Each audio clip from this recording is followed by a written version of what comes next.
Hey everyone, Jay here. As always, I'm here to offer you some recommendations for ways in which you might adapt our CrossFit linchpin workouts for kids. We're going to take a closer look at Tuesday the 13th of September. We've got the Hero Wad Jack, an AMRAP 20, 10 push press, 10 kettlebell swings, 10 box jumps. This is a great workout to adapt for children. And I'm going to go through some of the reasons why I've adapted it in the way I have for certain age groups and explain how I'm going to approach it with my own kids. So let me start off with the advanced kids. Now, remember, these are children that have been CrossFitting for a considerable amount of time. You've probably taught them the entire sort of foundational movements and moved on to some of those sort of secondary and tertiary movements, and also some more functional movements that we see come up in CrossFit. So I've got an AMRAP for quality. Now I've put a rep range here because it really is dependent on the capacity of your children. So we've got 5 to 10 push press. That could be unloaded or it could be with some light dumbbells. Remember, I've said in previous videos that we're not going to use a barbell just yet because we don't want the children to have to worry about bar path. They're going to get just as good stimulus from using nothing in their hands and reinforcing the movement pattern, or from using some light dumbbells. Kettlebell swings. Now this could be a sticking point for some. If you haven't worked on the kettlebell swing, this could be the movement where you spend the most amount of time developing that skill, which could mean that you adapt the press part of the movement and just go for a strict press instead of having that sort of dip press in there if they're not quite capable of doing a number of complex or semi-complex movements in a workout. So you could adapt the push press to be just a press if you want to spend more time working on the skill of the kettlebell swing. If that's a problem, the kettlebell swing does become a bit of a problem, you could just go back to sort of that sort of foundational, almost the start of that kettlebell swing and getting into the bottom of that hinge position that you're in of that kettlebell, which would be a deadlift, and which you're going to see come up for the less experienced. And then 5 to 10 box jumps. And the height is very much dependent on the children you're working with and a height that they can use and safely jump on and land and stand up without there being the risk of them sort of falling over, or a higher risk of them falling over. Keep it lower than sort of is comfortable, and that way you're going to keep them safe. I've put an AMRAP for quality here. Now, my son has been CrossFitting for a considerable amount of time, considering he's only 10 years old. However, I do think boredom would kick in if he was working out for 20 minutes. So I'm going to keep an eye on the sort of levels of tedium that he might be facing, keep an eye on the quality of the movement, keep a really close eye on how he fatigues. And then I'm going to say, right, last round, and we'll cut it short there.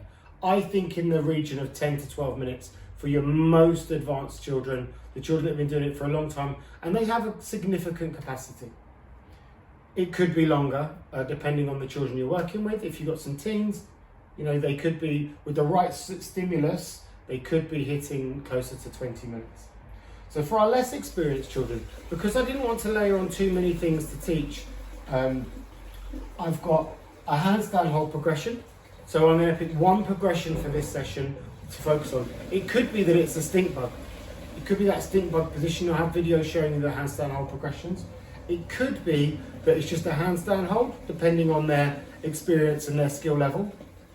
I've got 5 angry gorilla deadlifts here, so this is going to be unloaded, so I really want to reinforce the movement pattern of that sort of, that maintaining that sort of angry gorilla back, the back position that we're going to see in those kettlebell swings as they get more experienced or as they get older. And then just some nice low box jumps. And again, this is going to be an AMRAP for quality, really thinking about the same things in the length of time. Are they focused? Are they moving well? Are they still having fun? For our game, we've got a favourite of ours is CrossFit baseball. So you set up like the diamond that you'd have on a baseball pitch, and then you'd start off with a forward roll. That would start, so you've got some nice vestibular work straight away. And then they're going to bear crawl between those bases, so we're still reinforcing that vestibular work, just in a different way. In the first base, they're going to do some mountain climbers or any movement that you choose for a given number of reps. And then we've got squats on the second base. They'll bear crawl to the next base. And then they're going to bear crawl to the base after that. And then given number of reps, they're going to do some burpees. These movements can be any movement that you think is appropriate for the children you're working with.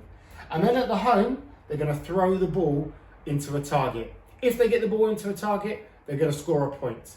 You could do this on one pitch, where you have the children keeping the count of their own score, or you could have two pitches working next to each other, and then it's the total score of each team to decide who wins. I'm going to have a video showing you push press and the kettlebell swing and the box jumps. This will be during a workout, so this is my son completing this workout. And then for the less experienced, I'm going to have a video showing you the handstand hold progressions, and then some angry gorilla deadlifts, what that looks like unloaded. Have fun with this workout, guys. Thanks very much.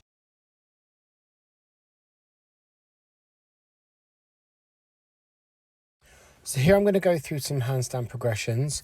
While working with the younger children, you might want to focus on some of the more simple ones. One of the first things I like to teach is the forward roll, because as they move forwards into more complex progressions, they're going to need it to bail out. So then we have sort of the most basic form of handstand hold is a piked push-up. So hands shoulder width apart, straight legs, piking the hips up into the air. Once they can do that, you can attempt to get them doing some piked handstand push-ups. So that same position as the stink bug, but then the child is just aiming their forehead for the fingertips. This is going to work concurrently with teaching some toe taps. Now, the toe tap is a progression for teaching the children how to kick up into a handstand.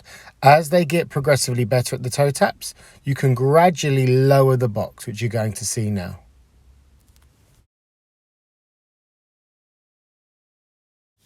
The thing we're really looking for here is making sure the children don't overextend through the back. Once they're confident without using with the box, you can obviously get them to kick up from the floor and then kick straight up into a handstand.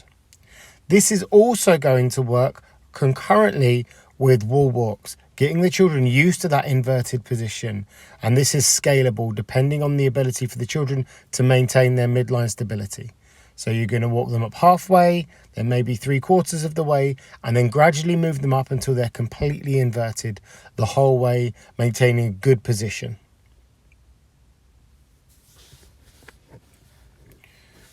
You'll see here in the final one that we're really looking for that nice straight position, pushing straight into the ground, pointing the toes, making sure they're nice and flat.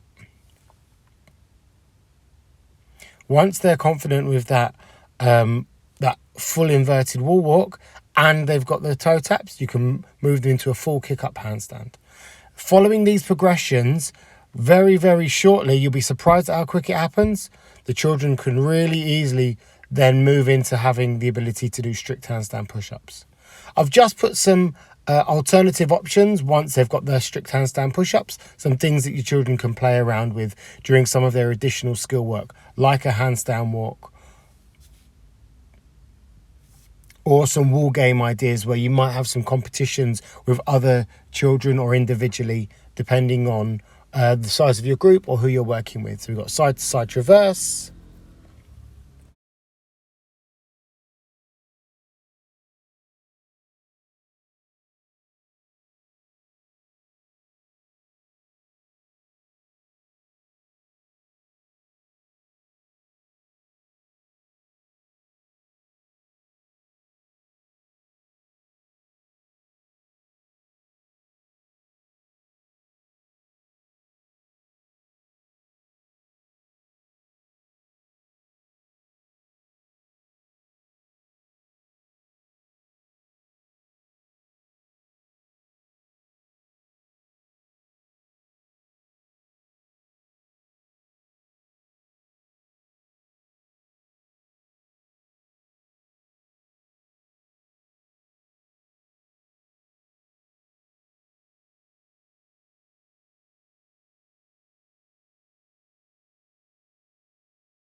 First movement is going to be a dumbbell push press.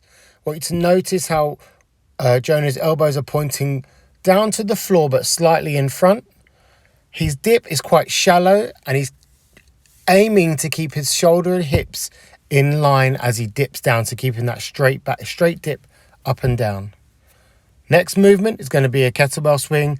Our focus here is all about maintaining a neutral lumbar spine, but also that nice pop of the hip that guides the kettlebell up.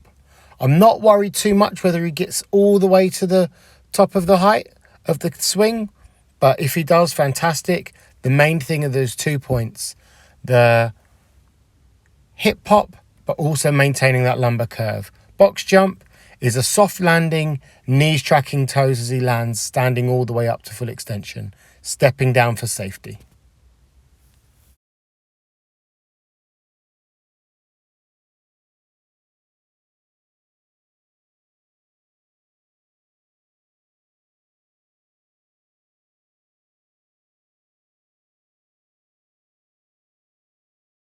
Here we have 2 options for a deadlift for our less experienced children. We've got unloaded deadlift, where we're just working on really securing that movement pattern. And then you have a kettlebell deadlift, and they're only really going to move on to that kettlebell deadlift once they can show consistent points of performance with this unloaded option here. So we've got making sure that their hips are going back first, their feet are staying flat on the floor, and they're maintaining a straight arm as they touch the floor. When they move on to using a kettlebell, they're going to line their ankles up with the handle of the kettlebell. They're going to make sure they maintain an angry gorilla back. They're going to stand all the way up, and then on the way back down, they're going to gently kiss the floor with the kettlebell. You'll notice on Ava's last deadlift, she loses a bit of concentration and she initiates the deadlift with her knees, which slightly brings her forward onto her toes, which is why it's really important to initiate pushing that bum right back.